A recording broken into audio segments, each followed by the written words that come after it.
L'actualité locale et régionale en continu. Grand Lille TV, toute info. Bonjour à toutes et à tous et bienvenue sur Grand Lille TV, votre chaîne d'information en continu du Grand Lille. À la une de cette édition, un mot tout d'abord de la météo et du retour de la pluie sur notre métropole lilloise depuis mardi. Un temps maussade dans l'ensemble avec toutefois de belles éclaircies et qui devraient prendre fin assez rapidement. On fait le point juste après ce flash info lors de la météo. Mais à la une de cette édition, on parle de la traditionnelle cérémonie d'hommage aux policiers morts pour la France.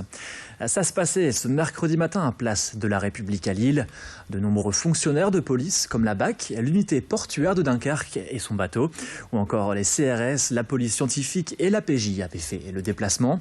Particularité pour cette année, la cérémonie était publique, alors qu'auparavant elle se déroulait en interne à l'hôtel de police de Lille Sud. Michel Lalande, le nouveau préfet du Nord, était présent. Il souhaitait que cet hommage soit rendu public en raison de la forte sollicitation des forces de l'ordre cette année. Explication complémentaire du préfet au micro d'Anthony Vermus. On écoute. Je crois que l'honneur que la nation rend chaque année à la police est un honneur qui lui est dû parce que la police nationale, au même titre que la gendarmerie nationale, sont sans doute parmi les piliers les plus essentiels de notre pays pour garantir l'état de droit. Et je pense que rendre hommage à la police aujourd'hui, c'est aussi rendre hommage à l'état de droit que grâce à la police, nous pouvons ainsi respecter. Et l'autre actualité de ce journal, c'est cette initiative des avocats fiscalistes de Lille. Jeudi, de 9h à 17h, à la Maison de la médiation et du citoyen à Lille, vous aurez la possibilité de vous faire aider pour remplir votre déclaration de revenus. Que ce soit sur papier ou en ligne, une vingtaine d'avocats seront présents pour fournir aide et conseils, le tout gratuitement.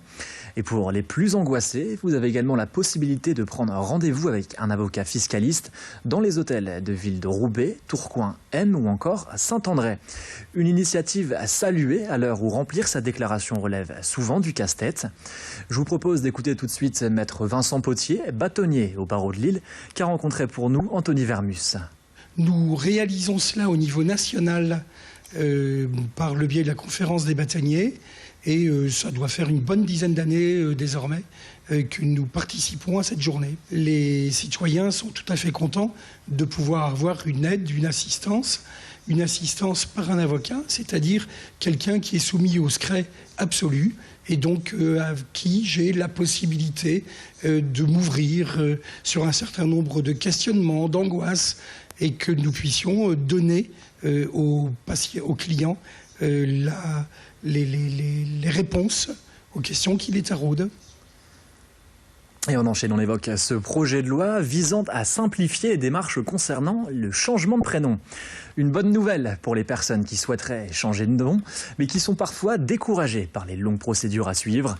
Le projet a été voté mercredi dernier à l'Assemblée et désormais, il suffira de déposer une simple requête auprès d'un officier de l'état civil, le maire ou l'un de ses adjoints par exemple.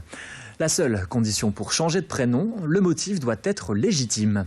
Auparavant, il fallait déposer une demande auprès du tribunal de grande instance, demande qui demandait beaucoup plus de temps pour traiter. Et certains montent déjà au créneau, à l'exemple des avocats. Conséquence directe, ils sont évincés des procédures, entraînant donc un manque à gagner évident.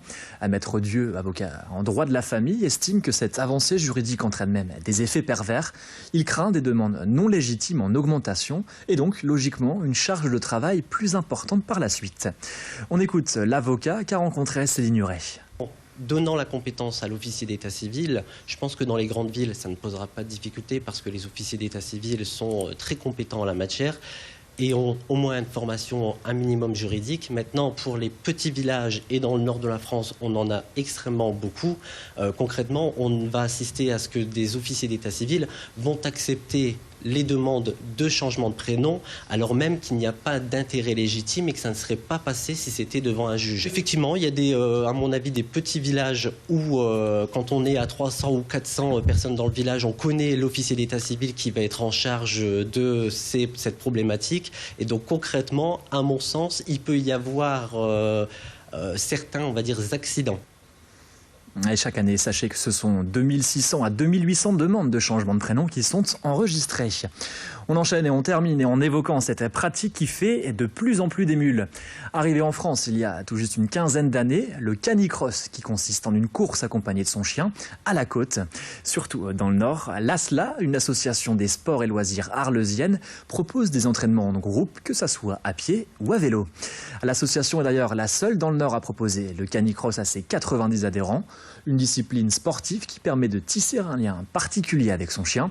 Il s'agit en fait de trouver le bon rythme avec son binôme, ce qui n'est pas toujours facile lors des premiers entraînements. Alison Pelotier est partie à la rencontre de ces canicrosseuses à Bouvines, le long de la Marque. On écoute. Il y a quand même des grosses épreuves, notamment dans les Alpes, le Trophée des montagnes qui est une épreuve à étapes où il y a 10 courses sur 8 jours avec plus de 60 km sur la semaine et presque 3000 mètres de dénivelé positif. Donc c'est vraiment un effort intensif avec le chien et quand on passe des caps comme ça avec son chien, je ne peux pas vous expliquer, mais il y a une relation qui se crée qui est vraiment particulière. Si nous, des fois, on n'arrive pas à faire l'effort parce que c'est dur, parce qu'on est fatigué et qu'on voit le chien devant qui donne tout ce qu'il a, on dit allez, on y va. Donc ça nous pousse vraiment beaucoup plus loin que ce qu'on ferait seul, je pense. Allez, fin de cette édition. Merci d'avoir été avec nous tout de suite à la météo et l'infotrafic sur Grand Lille TV.